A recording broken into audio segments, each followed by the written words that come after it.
Si vous aimez Edouard aux mains d'argent, Bully Bill, Mac Miller, Basket, Stromae, Dr. Dre 2001, Julio Iglesias, Place de Broker. alors vous allez aimer Euphoria, le premier album de Chrissy.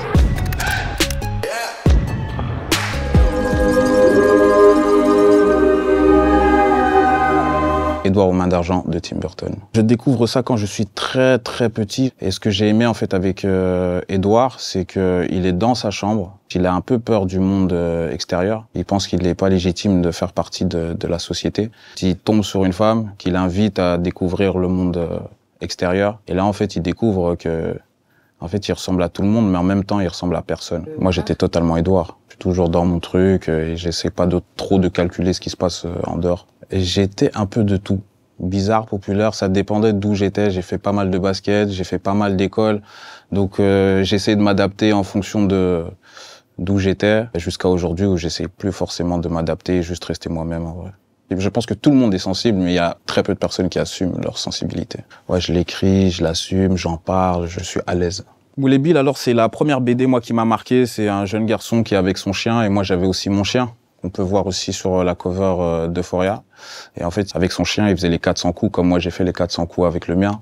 Toutes les sessions que j'ai pu faire, batterie faible jusqu'à après, il a toujours été là en fait pendant les sessions. Il a entendu les morceaux avant que les morceaux sortent. J'ai voulu sortir ma propre BD parce que oui, je suis belge et aussi parce que ça m'a énormément accompagné quand j'étais petit. Ça m'a fait grandir, ouvrir l'esprit et je me suis dit bon, peut-être que je vais pouvoir aider un enfant avec ça, donc d'en faire sa propre BD. Il y avait beaucoup d'allers-retours aussi avec Oubou. Parce que lui, du coup, il dessine, il faut aussi les dialogues. Moi, je fais le son de mon côté, je lui envoie un son. Il capte le truc, il me renvoie sa planche. Je me dis, ah ok, il a rajouté ça. D'ailleurs, en parlant d'Oubou, il est juste là. Tu sais me donner une fois le dessin, il fait un dessin pour vous, là. Voilà, regardez. En live. Du coup, Chrissy, Calvin le chien et la conscience. Voilà.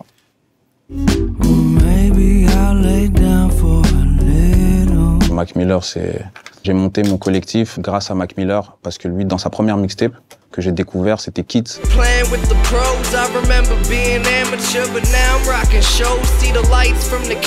En fait, il a toujours travaillé avec les mêmes personnes, les personnes de son entourage. Et je me suis dit, en fait, il fallait que je fasse la même chose avec les miens, parce que j'ai toujours trouvé les miens super forts en prod, en réalisation, en photo. Et c'est comme ça que j'ai monté le Jeune Club. Je pense que la sensibilité, elle vient du fait que je sois le premier petit-fils de ma grand-mère. Il faut savoir depuis, elle a énormément de petits-enfants. Du coup, moi, je les ai tous gardés quand j'étais petit. Et j'avais un peu ce rôle de père, de grand frère, de grand cousin. Donc j'ai ce truc de lien. C'est comme ça que j'ai grandi. Les sapeurs congolais, ce sont les personnes qui s'habillent le mieux au monde. Il y a pas photo.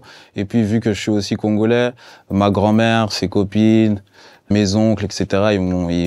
Ils m'ont jeté dans les habits carrément, tu vois. Donc moi j'ai grandi avec les sapes. Ça m'a beaucoup inspiré aussi dans la vie parce que les sapes aussi définissent la personnalité d'une personne. De loin tu peux voir une personne comment elle s'habille, tu peux un peu t'imaginer le mood. Moi je dis toujours que être congolais c'est un héritage, c'est une bénédiction de l'être et j'essaye de au mieux représenter en fait cet héritage et l'emmener le plus haut possible.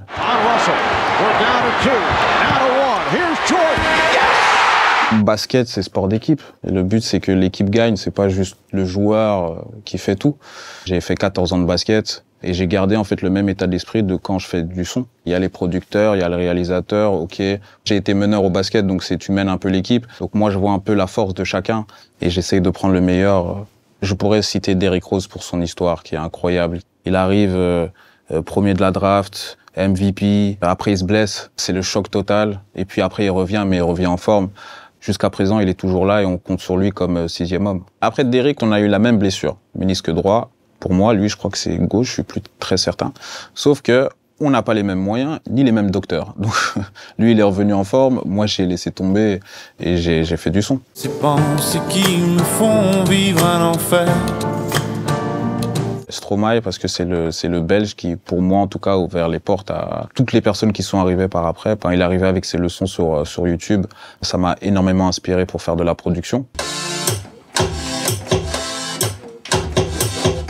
Puis oui, j'ai joué avec son petit frère, qui est son directeur artistique, qui s'appelle Luc. Ma mère connaît sa mère. Donc quand j'étais petit, après les matchs de basket, quand j'allais chez lui, moi je voyais Stro déjà en train de faire du son, mais je le connaissais pas plus que ça. Moi j'étais avec son petit frère et j'ai vu son évolution. Du coup quand j'ai vu après les Alors on danse, etc. Je me suis dit ah mais c'est incroyable, en fait c'est possible. Et il s'est jamais pris la tête. Il est toujours resté lui-même. Même avant qu'il vienne Stro, il faisait du son.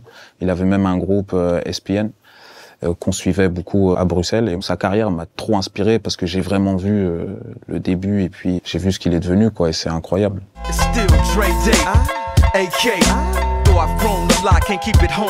Dr. Dre 2001, premier CD de rap que j'ai reçu. Dr. Dre, ouais, c'est encore une fois les interludes, les enchaînements, les feats. Tout était parfait, même la cover, minimaliste, il faut pas trop de choses. C'est toi et ton imagination quand tu mets le vinyle. C'est ma référence ultime. J'ai une bibliothèque de DVD, j'ai une bibliothèque de livres. Et j'aime trop le physique, l'objet et pouvoir le donner aussi plus tard à mes enfants. Je pense qu'aujourd'hui, avec le numérique, je sais pas, t'as un enfant, s'il te demande qu'est-ce que tu regardais quand t'étais plus jeune, ça va être compliqué d'aller sur Netflix et de te rappeler ce que tu regardais, tandis que là, si t'as une bibliothèque de DVD, ça va être très simple pour lui dire je regardais ci, je regardais ça, etc. Tu vois. Donc j'ai vraiment cet amour limite du souvenir, quoi.